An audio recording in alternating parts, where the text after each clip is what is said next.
Selamat bertemu kembali dengan channel Sueto Semplar, channel pembelajaran matematika SMP. Kali ini kita akan belajar tentang menyelesaikan soal cerita di materi teorema Pythagoras. Oke, tak usah berlama-lama, kita langsung masuk saja ke materinya. Tapi jangan lupa untuk komen dan like. Kemudian bagi yang belum subscribe, tolong di subscribe dan tekan tombol loncengnya untuk mendapatkan notifikasi atau pemberitahuan apabila ada video-video pembelajaran berikutnya. Oke, masuk saja ke materinya. Soal yang pertama, segitiga ABC siku-siku DA. Nah, kemudian AB 5 cm dan BC 13 cm. Tentukan panjang AC. Oke, mari kita selesaikan bersama-sama. Ini berkaitan dengan segitiga ABC, maka kita buatlah segitiga ABC siku-siku. Nah, di sini dinyatakan bahwa siku-siku di A, maka di sini kita tuliskan A. Sementara yang lain adalah B dan C. Kita lengkapi. Kemudian C-nya di sini ya, ini C. Kemudian AB-nya 5, ini AB 5, kita tuliskan 5. Kemudian BC-nya 13, ini BC 13, kita tuliskan 13. Nah, kemudian pertanyaannya, tentukan panjang AC ini.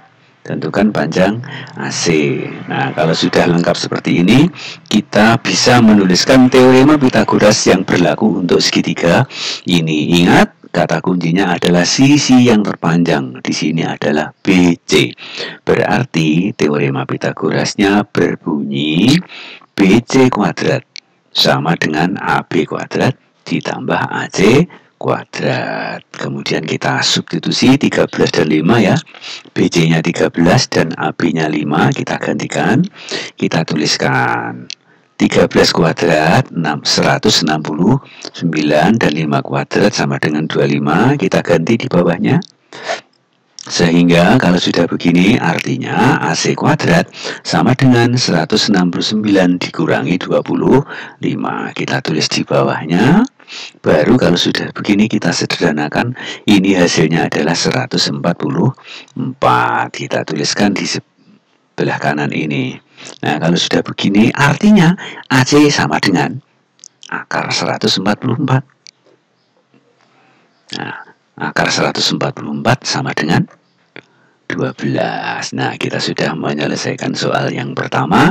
Kita tuliskan dulu hasilnya atau kesimpulannya, yaitu jadi panjang AC sama dengan 12. Saya rasa mudah dimengerti dan dipahami. Untuk itu, marilah kita lanjutkan ke soal yang berikutnya.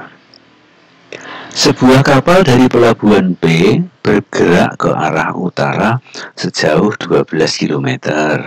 Kemudian kapal berbelok ke arah barat dan bergerak sejauh 9 km. Berapa jarak pelabuhan dari kapal? Oke, sekarang kita buat sketsanya dulu. Nah, ini pelabuhan B-nya kita tentukan di sini. Kemudian kapal bergerak ke arah utara, ini ke sini ya. Ini sejauh 12 km.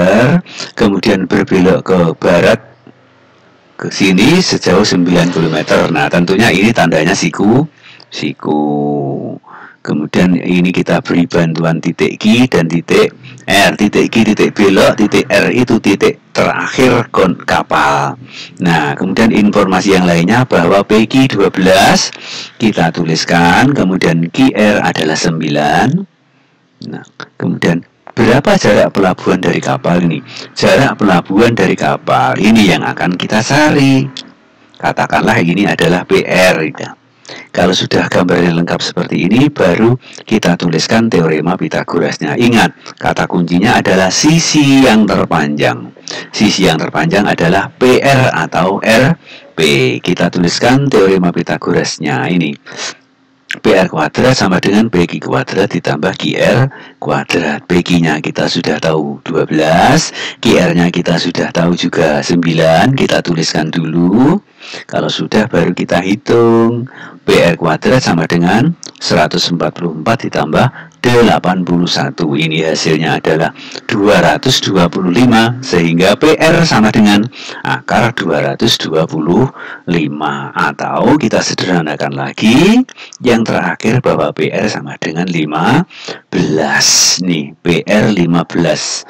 Ini menggambarkan jarak pelabuhan ke kapal, sehingga kesimpulan yang kita tuliskan adalah jarak pelabuhan dari kapal adalah 15 kilometer. Nah, ini penggambaran sketsa dari permasalahan ini penting karena sangat membantu sekali kita dalam mengambil keputusan. Jadi ini jangan ditinggalkan, menggambar sketsa ini sangat penting dan jangan sampai salah. Oke, kita sudah selesaikan soal ini. Saya rasa mudah dipahami dan mari kita lanjutkan ke soal berikutnya. Halaman berbentuk persegi akan dipasangi keramik berwarna seperti gambar di samping. Oh, ini halaman yang berbentuk persegi. Kalau persegi itu sisinya sama, semua sisinya panjangnya sama. Akan dipasangi keramik seperti ini, sebagian warna kuning, separuhnya warna biru. Oke, panjang diagonalnya adalah 10 akar 2. Harga keramik biru 50.000 dan harga keramik kuning 40.000 tiap meter persegi ya. Tentukan harga seluruh keramik yang dibutuhkan. Oke, kita buat sketsanya dulu. Ini salah satu segitiganya. Ini adalah segitiga siku-siku karena tadi adalah persegi. Nah, karena persegi maka panjang sisi ini sama. Nah, ini kita ibaratkan di sini adalah X, maka di sini juga X. Nah, sekarang pertanyaannya tadi apa? Tentukan harga seluruh keramik. Kalau menentukan harga seluruh keramik, maka kita harus tahu dulu berapa luas keramik yang diperlukan. Atau sama artinya kita harus mencari dulu luas segitiga ini. Nah, kita ingat bahwa rumus luas segitiga adalah setengah kali alas kali tinggi. Ini alasnya dan ini tingginya. Nah, ini alasnya kita belum tahu. Maka kita harus mencari dulu berapa panjang alas segitiga ini. Nah, karena kita punya segitiga ini adalah segitiga istimewa, siku-siku yang sudutnya 45 derajatnya. Ini sudutnya 45 derajat, maka kita ingat bilangan-bilangan perbandingan untuk sisi-sisi segitiga siku-siku 45 derajat. Kita tuliskan di sini yang berwarna merah di bagian dalam. Di sini 1, di sini 1, dan di sini akar 2. Nah, ini harus diingat ini. Ini angka-angka perbandingan sisi segitiga istimewa untuk 45 derajat. Nah, kalau sudah, ini kita tuliskan perbandingan yang berlaku untuk ini, yaitu X per 1 sama dengan 10 akar 2 per akar 2. Ya, kita tuliskan. Nah, X per 1 sama dengan 10 akar 2 per akar 2. Kalau sudah kita sederhanakan, X per 1 atau X dibagi 1, hasilnya tentunya adalah X. Kemudian 10 akar 2 per akar 2. Ini akar 2-nya bisa kita coret. Ini membagi dan hasilnya 1, sehingga tinggal 10 kali 1. 10 kali 1 sama dengan 10. Nah, di sini kita sudah bisa menemukan X, bahwa alasnya 10 dan tingginya 10. Kalau sudah tahu alas dan tinggi, baru kita bisa menghitung luas segitiga. Kita ingat luas segitiga rumusnya adalah L sama dengan setengah kali alas kali tinggi. Tadi alasnya 10, tingginya juga 10, kita gantikan.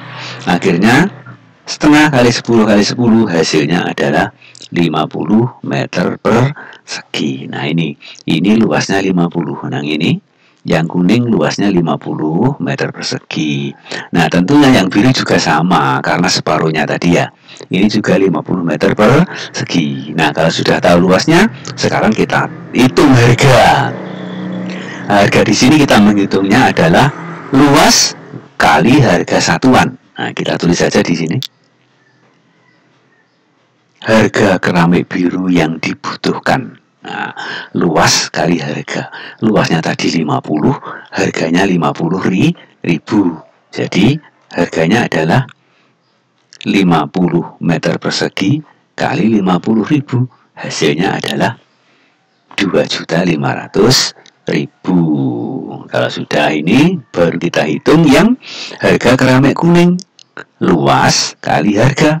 Luasnya 50, harganya 40.000. Nah, kita tuliskan hasilnya adalah 2 juta. Kesimpulannya, harga keseluruhan adalah 2.500.000 ditambah 2 juta sama dengan 4.500.000. Jadi, harga seluruh keramik yang dibutuhkan adalah 4.500.000 rupiah. Oke, kita sudah menjawab permasalahan ini. Kita sudah menyelesaikan soal ini. Saya rasa mudah dipahami, dan akhirnya pertemuan kita cukup sampai di sini. Jangan lupa untuk terus belajar dan selalu belajar. Sebelum kita akhiri, jangan lupa untuk komen, like, dan subscribe bagi yang belum. Akhirnya, selamat berpisah.